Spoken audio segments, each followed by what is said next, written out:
Swinburne's test. This is also called as no-load test. Now this is the indirect method of testing a given DC machine. The main objective of this experiment is to determine the constant losses of any given DC machine in order to determine the efficiency of the machine at any loading condition. So to conduct this experiment, we require a motor generator set, and we are conducting this experiment under no load condition, that is without applying any load on the given machine. We are taking only one set of reading, and with these readings we are using certain set of formulas to obtain or calculate or determine the efficiency of both motor and generator at any given load.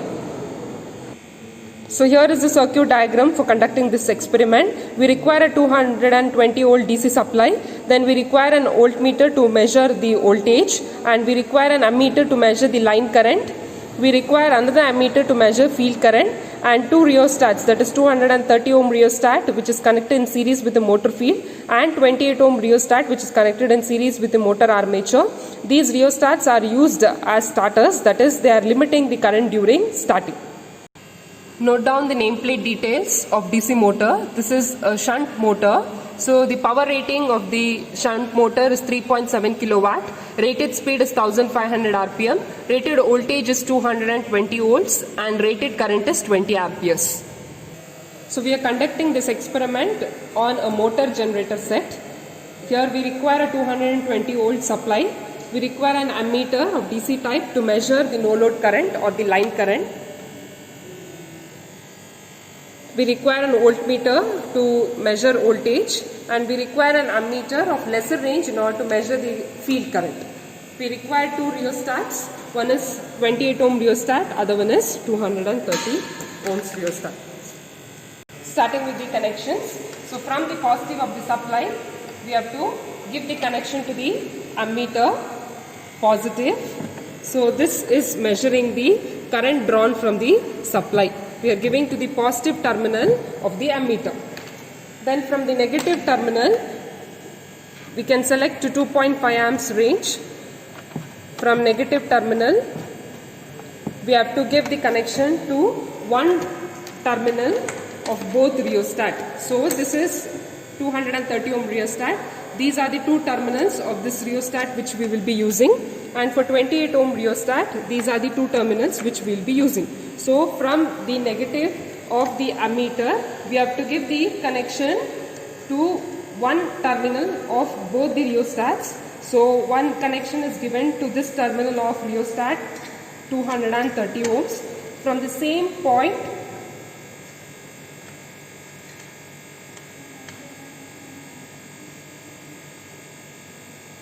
the connection is given to one of the two terminals of 28 ohm rheostat. Now from the other terminal of this field rheostat or 230 ohm rheostat, the connection has to be given to F plus. Here in the panel, we have to give the connection to motor field F plus. And from the other terminal of 28 ohm rheostat, connection should be given to the positive terminal of motor armature. From negative terminal of the field, the connection should be taken to the positive terminal of the ammeter which is used to measure the field current. This is the positive terminal of the ammeter which is used to measure the current. Then from the negative terminal of the ammeter which is used to measure the field current, it has to be brought back to supply through the negative terminal of armature. So we will bring that point to A minus, and from this A minus we will take one more wire which will get connected back to the negative of the supply. Then we have to connect the voltmeter. So voltmeter is used to measure voltage. We are conducting no load test, that is we will be applying the rated voltage. So the rated voltage of the machine is 220 volts. So we will select the range of the voltmeter as 0 to 300 volts. So this has to be plugged into the DC supply by taking care of the polarity. So tracing the connection from positive of the supply, the connection is given to the ammeter which will be measuring the supply current, positive of the ammeter.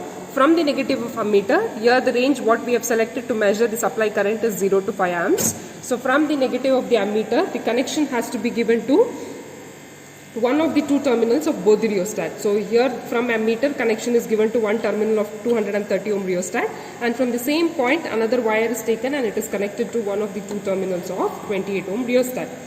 Then continuing with the connection, the other terminal of this field rheostat is connected to F plus. F minus is taken to the positive of ammeter which is measuring the field current, and then from the negative of the ammeter which is measuring field current, it is taken back to the negative of armature. Now from this 28 ohm rheostat, the other terminal is taken and connected to A plus. Then to this point where the field current negative terminal has come, from there we have to take the connection back to the negative of the supply. Adjusting the initial positions of the rheostat. So for this 28 ohm rheostat, cut-in position means we have to include all the turns, that is where the resistance will be maximum. So 28 ohm rheostat should be kept in cut-in position, whereas 230 ohms rheostat which is connected in series with the field has to be kept in cut-out position. Ensuring the initial positions of the rheostat, we have to turn on the supply. Because we have included these rheostats in the circuit, the speed of the motor will not be at its rated value even after applying the rated voltage. So now we have to bring the motor to its rated speed by gradually varying or cutting off the resistance in the armature circuit. So this 28 ohm resistance which is included or added in the armature circuit, has to be reduced gradually. That is, we have to change the position of the rheostat from cut-in to cut-out and adjust the speed of the motor to its rated value, that is 1500 RPM.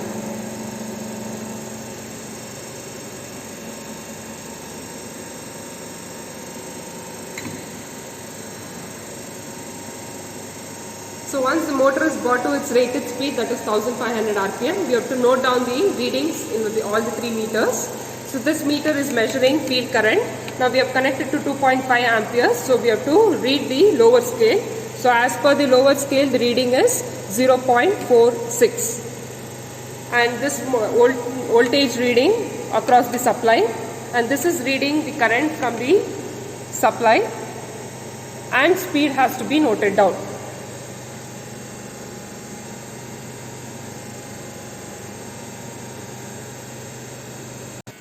To measure the armature resistance, we can measure it by 2 methods. One is using multimeter, that is directly we will get the value of resistance. The other one is by VI method, by using the circuit which is given in the manual. So here I have connected a multimeter across the armature terminals. Now here you can see the reading across A plus and A minus. So the resistance is 2.3 ohms, that is RA value. So you can note down the readings. We have noted down V0, that is the voltage across the voltmeter, current I0 across the supply, then the field current reading, and these are the readings or the values from the nameplate details. Rated current of the machine on which we are conducting this experiment is 20 amps and the rated voltage is 220 volts. So by conducting the experiment under no load condition, we are noting down only 3 values, that is the no load supply voltage, no load current and the field current. So once we note down these values and we have measured the armature resistance, we have to use the set of formulae which is given in the manual to calculate the efficiency of motor and generator. Once the readings are noted down, we have to actually determine the efficiency or predetermine the efficiency of motor and generator at any given load condition. So here, before calculating the efficiency, we have to calculate the various losses. So these are the formulae using which we will determine the efficiency of motor or machine when it is working as motor, and these are the set of formulae using which we will find out the efficiency when the machine is made to work as generator. So for any load condition, it can be varying from 0.1, 0.2, 0.3, 0.5 up to 1. That is from 10% to 100%. Whatever is the load condition, the corresponding motor efficiency and generator efficiency. That is nothing but when the motor or the machine is made to operate as a motor and when it is made to operate as a generator at any given load condition, we will determine the efficiency. And after determining the efficiency, we are plotting the graph of efficiency here. And you can make a note, the efficiency of generator, this is generator efficiency curve, is much higher, or the efficiency of generator will be more than that of the efficiency of motor for any given load condition.